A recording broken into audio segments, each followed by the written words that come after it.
I am the Tofu Golem. Please enjoy the video. In this video, I will show you how to cook a T-bone in a cast iron skillet.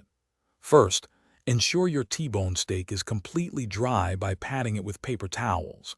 This is crucial for achieving that perfect crust.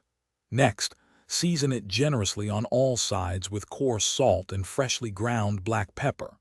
Finally, let the steak rest at room temperature for about 30 minutes before it hits the pan, ensuring even cooking throughout.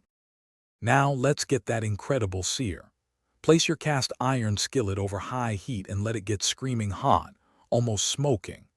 Add about 1 to 2 tablespoons of a high smoke point oil, such as avocado or grapeseed oil, to the pan.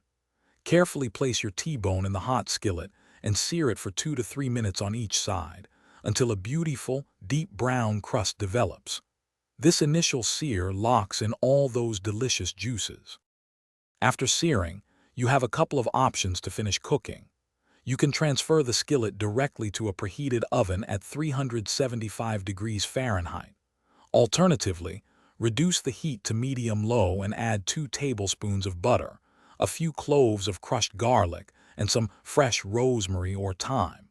Baste the steak continuously for several minutes. Cook until the internal temperature reaches your preferred doneness, like 130 degrees Fahrenheit, for a perfect medium rare. The final, crucial step is resting your steak.